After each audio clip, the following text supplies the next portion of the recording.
Olá, bom dia. Olá, pessoal. Bom dia. Segunda-feira, 1º de agosto. Acompanhe as notícias desta edição do Jornal Visual. Especialistas em direitos do consumidor aconselham: aquele sapato que a gente precisa muito pode apertar o bolso na hora de pagar. Empresas que desrespeitam o consumidor vão pagar multas mais altas. E ainda, as dificuldades da paternidade em relação ao filho que nasce com síndrome de Down. O Jornal Visual começa agora, o único em rede nacional que você assiste em Libras.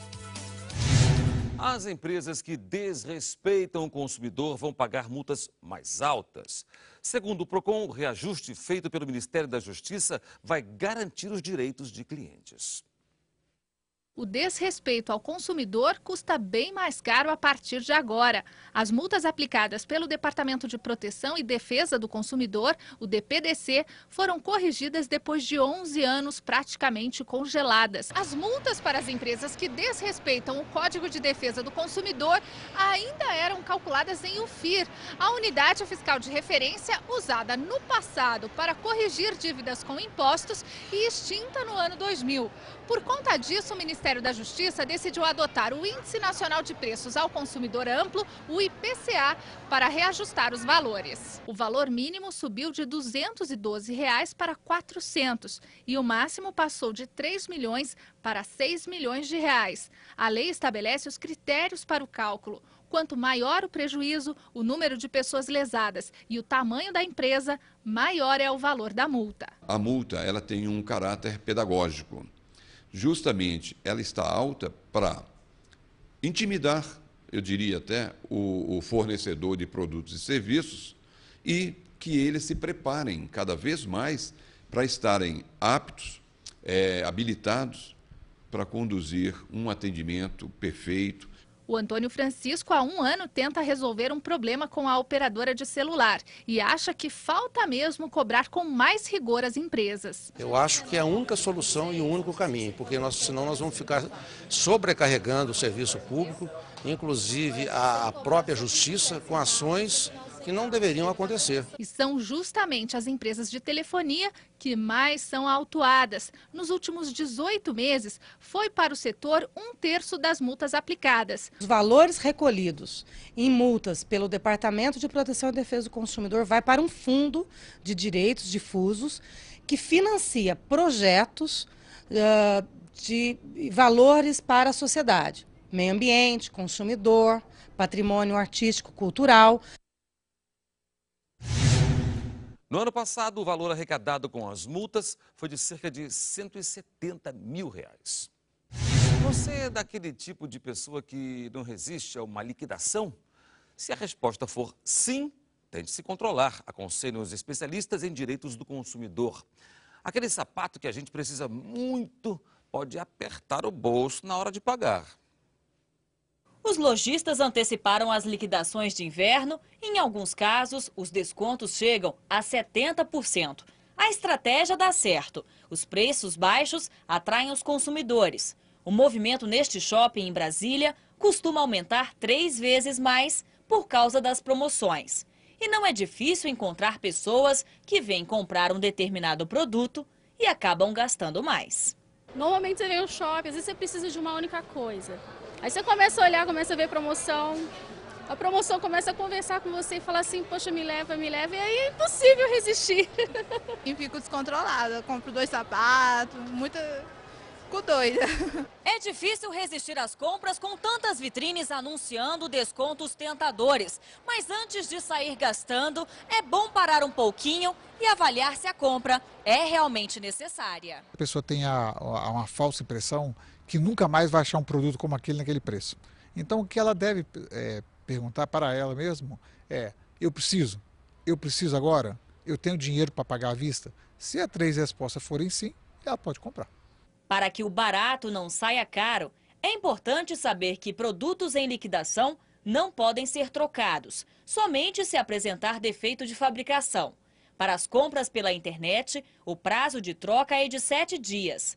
No caso de produtos adquiridos por um preço e que depois entraram em promoção, a troca ou a devolução do dinheiro tem que ser no valor pago na hora da compra.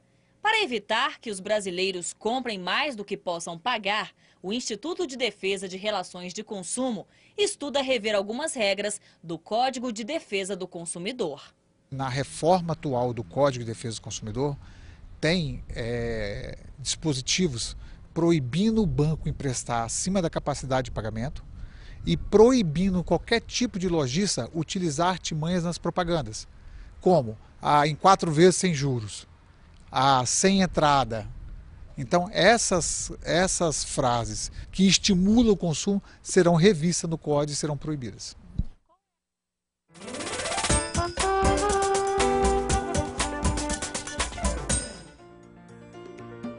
Família, filho, avô, casado. Hoje você aprendeu mais 4 sinais. Vamos revisar? Família, filho, avô, casado.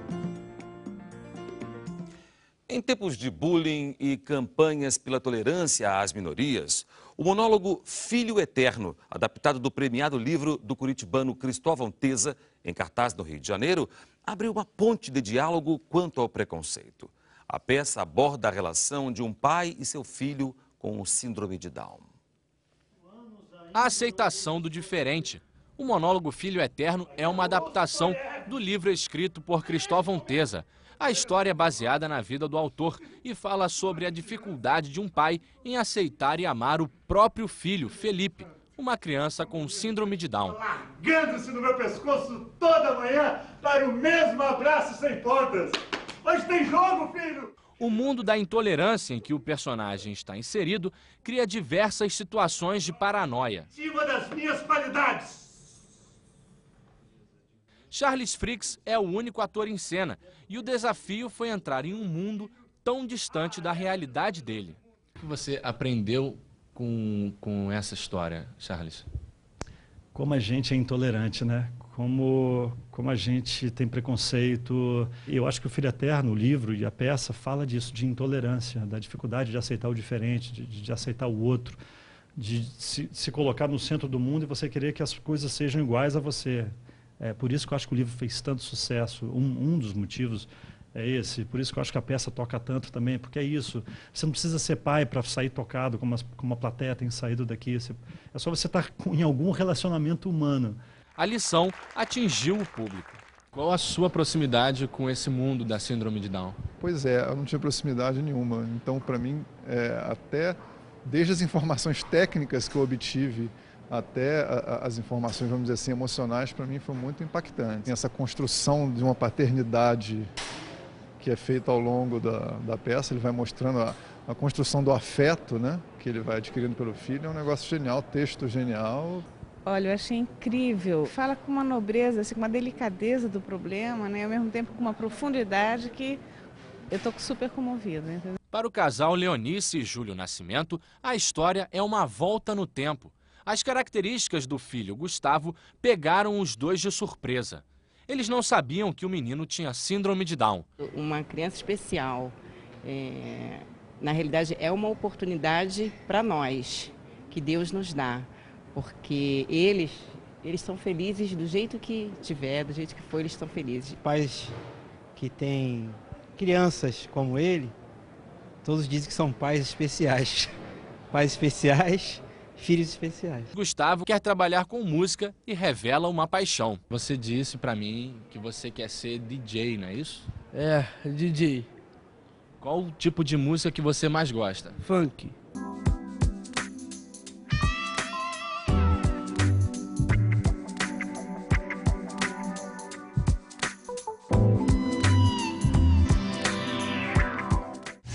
O Jornal Visual fica por aqui. Obrigada pela companhia. Fiquem agora com o Repórter Brasil. Bom dia.